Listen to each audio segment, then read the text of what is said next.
मधुबन के बाबा, मधुबन के बाबा मुरली वाले, आपका क्या कहना, आपका क्या कहना। ओम शांति। आज 15 जुलाई 2026 के साकार मधुर महावाक्य हैं। आज मीठे मीठे बाप दादा बोले, मीठे बच्चे, योग बल से ही आत्मा की कट निकलेगी, इसलिए योग में कभी भी गफलत नहीं करो। बाबा ने कहा, मीठे बच्चे, योग बल से ही आत्मा की कट निकलेगी, इसलिए योग में कभी भी गफलत नहीं करो। बाबा ने आज प्रश्न पूछा है कि बाप ने बच्चों को बेहद का वर्षा लेने की कौन सी युक्ति बताई जिसमें माया चारों तरफ विघ्न डालती है। तो उत्तर में बाबा ने कहा कि बाबा ने युक्ति बताई कि बच्चे, तुम ब्रह्मा कुमार कुमारियां एक बाप के बच्चे आपस में भाई बहन हो। तुम कभी क्रिमिनल असॉल्ट नहीं कर सकते, भाई बहन विकार में नहीं जा सकते। तुम्हें शिव बाबा की मत पर चलकर बेहद का वर्षा लेना है, परंतु माया कम नहीं है, चारों तरफ इसमें ही विघ्न डालती रहती है। हम भाई बहन हैं, एक बाप से वर्षा लेते हैं, ये भूल जाते हैं। मुरली का गीत है, तुम्हें पाके हमने जहां पा लिया, जमी तो जमी आसमां पा लिया। ओम शांति। गीत का एक अक्षर ही काफी है। बच्चे जानते हैं कि बेहद के बाप से बेहद का वर्षा मिलता है और कल्प कल्प मिलता है। यह भी बच्चे जानते हैं कि बेहद का वर्षा बरोबर भारत को मिला था, अब वो नहीं है, फिर से मिल रहा है। देखते हो कि अभी तो स्वर्ग का वर्षा नहीं है, रावण द्वारा नरक का श्राप मिल रहा है। श्राप से मनुष्य दुखी होते हैं, वर अर्थात वर्षे से सुखी होते हैं। अब ब्राह्मण बच्चे जानते हैं कि वो है बेहद का निराकार बाप और प्रजापिता ब्रह्मा है बेहद का साकार बाप। बेहद के साकार बाप प्रजापिता ब्रह्मा बिगर कोई होता नहीं। बल गांधी को बापूजी कहते थे, परंतु कायदे से सारे मनुष्य सृष्टि का तो वो बापूजी हो न सके। सारी निराकारी वर्ड का बापूजी है शिव। अभी तुम बच्चे जानते हो कि हम शिव बाबा के बने हैं। शिव बाबा ने आकर हमको अपना बनाया है वर्षा देने के लिए। मधुबन आते हैं किसके लिए? शिव बाबा से मिलने के लिए, परंतु वो निराकार है। सिर्फ शिव बाबा कहने से समझेंगे नहीं, इसलिए कहा जाता है बाप दादा। शिव बाबा और ब्रह्मा दादा, दादे का नाम अलग है, बाप का नाम अलग है। वह निराकार सबका बाप भी है, सबका दादा भी है। सब बच्चों को बाप दादा से वर्षा मिलता है जरूर। बेहद के बाप से सबको वर्षा मिलता है। वह बाप ही सबका दुख हरता, सुख करता है। सत्युग में कोई भी मनुष्य दुखी हो न सके। नाम है स्वर्ग, वो है हेवन स्थापन करने वाला गॉडफादर। भारत सबसे पुराना है तो जरूर सबसे नया था, तभी तो अभी सबसे पुराना हुआ। सत्युग कलयुग भारत को ही कहा जाता है। बरोबर भारत स्वर्ग था, ये लक्ष्मी नारायण राज्य करते थे।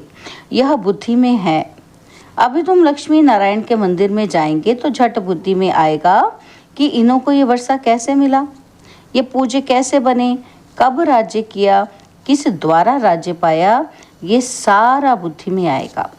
आगे लक्ष्मी नारायण के मंदिर में जाते थे, माला फेरते थे, ऑक्यूपेशन का तो कुछ भी पता नहीं था। अभी सिर्फ तुम्हारी बुद्धि में है, सो भी नंबरवार। तुम अभी लक्ष्मी नारायण के मंदिर में जाकर खड़े होंगे तो हर्षित होंगे। बुद्धि में है कि इन्होंने ये प्रारब्ध कैसे पाई थी। संगम युग पर ही पाई, क्योंकि संगम पर ही पुरानी दुनिया बदलने वाली है। संगम पर ही बाप ने आकर राजयोग सिखाया था। यह भी जानते हो, बहुत जन्मों के अंत के जन्म में बरोबर ये ब्रह्मा था। ब्रह्मा द्वारा विष्णुपुरी की स्थापना होती है। ये लक्ष्मी नारायण ही अगले जन्म में बरोबर ब्रह्मा सरस्वती थे। ब्रह्मा के साथ ब्राह्मण ब्राह्मणियां भी होंगे। सत्युग में लक्ष्मी नारायण की राजधानी थी ना, तो जरूर प्रजापिता भी होगा। तुम जानते हो कि हम पुरुषार्थ कर रहे हैं। जिन्होंने कल्प पहले पुरुषार्थ किया था वो हम साक्षी हो देखते हैं। एक होता है राजाई घराना, दूसरा होता है प्रजा घराना। उसमें भी कोई बहुत साहूकार होते हैं, कोई कम। राजाओं में भी कोई बहुत साहूकार, कोई कम साहूकार होते हैं। तुम लक्ष्मी नारायण के मंदिर में किसी को भी समझा सकते हो कि इन्होंने ये राज्य कैसे पाया। अब फिर से वही अपना राज्य भाग्य ले रही हैं। राजधानी स्थापन हो रही है, कितना सहज है। अम्बा कौन है ये भी नहीं जानते। तुम कहेंगे ये तो जगत अम्बा है। कल्प पहले भी जगत अम्बा जगत पिता थे, उन्हों के बच्चे हम थे। संगम पर बाबा राजयोग सिखा रहे हैं। जगत अम्बा के बच्चे भी ढेर हैं, परंतु इतने सभी को तो बिठा नहीं सकते। अभी तुमको ज्ञान का तीसरा नेत्र मिला है। बाप ज्ञान का सागर है तो जरूर बच्चों को ज्ञान ही देंगे। उनको ना मनुष्य ना देवता कहा जाता है, उनको परमात्मा ही कहा जाता है। तुम कोई के भी मंदिर में जाओ तो उनकी बायोग्राफी बता सकते हो। राम के लिए भी तुम समझा सकते हो। चंद्रवंशी घराना अभी स्थापन हो रहा है। ब्रह्मा द्वारा ब्राह्मणों का भी धर्म स्थापन होता है। ब्रह्मा का नाम कितना बाला है। ब्रह्मा द्वारा बाप ब्राह्मणों को रचते हैं। तुम ब्रह्मा कुमार कुमारियां होने से जानते हो कि हम एक बाप के बच्चे आपस में भाई बहन हैं। फिर हम क्रिमिनल असॉल्ट कर नहीं सकते, भाई बहन विकार में जा नहीं सकते। बाप ने ये युक्ति रची है ड्रामा अनुसार। तुम भी ब्रह्मा कुमार और हम भी ब्रह्मा कुमारी। वास्तव में सारी दुनिया बीके है, परंतु जानते नहीं हैं। हम शिव बाबा की मत से बेहद का वर्षा ले रहे हैं। माया भी कम नहीं है, चारों तरफ विघ्न डालती रहती है। हम भाई बहन हैं, एक बाप से वर्षा लेते हैं, ये भूल जाते हैं। ये तो अच्छी रीति समझते हो। सतयुग में एक ही धर्म रहता है, बाकी सब धर्म खत्म हो जाने हैं। ये भी बच्चे जानते हैं, ये कोई नई बात नहीं है। हर 5000 वर्ष बाद ये चक्र फिरता है। तिथि तारीख भी लिखी हुई है, यह भी बुद्धि में रहना चाहिए। हम शिव बाबा से इस युक्ति से वर्षा लेते हैं। लक्ष्य तो मिला हुआ है ना। बाप को याद कर बाप से वर्षा लेना है। याद अर्थात योग बल से ही कट निकलेगी। इसमें कोई गफलत ना हो, इसलिए मुरलियाँ मिलती हैं। निश्चय बुद्धि पक्का है तो भल कहीं भी चला जाए। समझो मुरली नहीं मिलती तो भी बुद्धि में तो है ना कि हम बाबा का बन गया। बाबा ने समझाया है कि तुम्हारी आत्मा तमो प्रधान बनी है। अब तुम बाप को याद करो तो तमो प्रधान से सतो प्रधान बनेंगे। यह महामंत्र एक बाप ही बतलाते हैं और कोई बतला न सके। बाप ही कहते हैं, मीठे बच्चे, याद के बल से ही तुमको तमो प्रधान से सतो प्रधान बनना है। ये अक्षर हैं, परंतु किसी की बुद्धि में नहीं आता। अब तुम समझते हो कि बरोबर कल्प पहले भी बाबा ने ये अक्षर कहा था। क्या कहा था कि देह के सब धर्मों को छोड़ अपने को आत्मा समझो। ये सब देह के धर्म है ना। सबका बाप एक ही है। सब आत्माएं उस एक बाप को पुकारती हैं।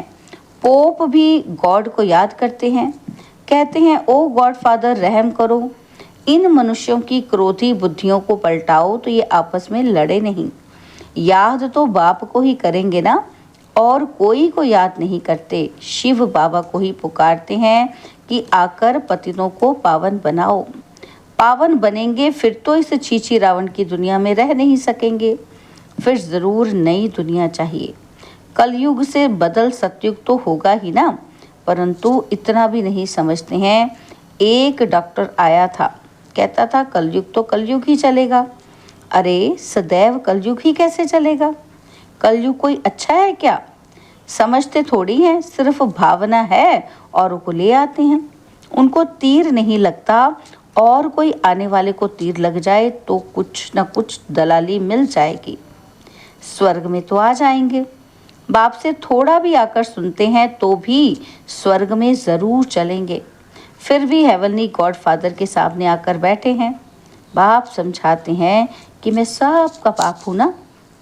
कोई मानते नहीं कि शिव बाबा कैसे आएगा। अरे आत्मा आ सकती है तो मैं क्यों नहीं आऊँगा?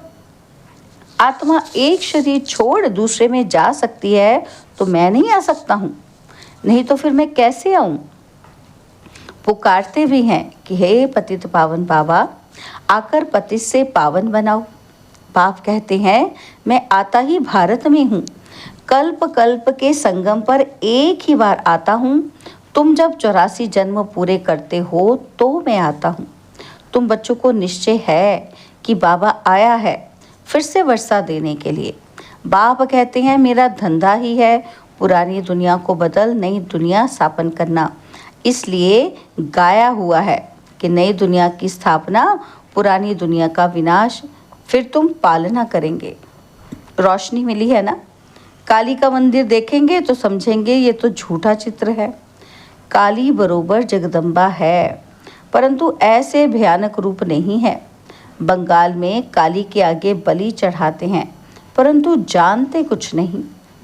जगत अम्बा के मंदिर में लाखों आते हैं, सदैव जैसे मेला ही है। छोटी सी मूर्ति रखी है ना, नाम रख दिया है जगत अम्बा। अब जगत अम्बा तो एक होनी चाहिए। सिंध में काली का मंदिर कैसे बनाया था? एक बार किले में बम फटा तो एक फकीर ने कहा कि काली माता गुस्से हुई है, बस उसने जाकर वहाँ काली का मंदिर बना दिया। अब काली है कौन? कुछ भी नहीं जानते।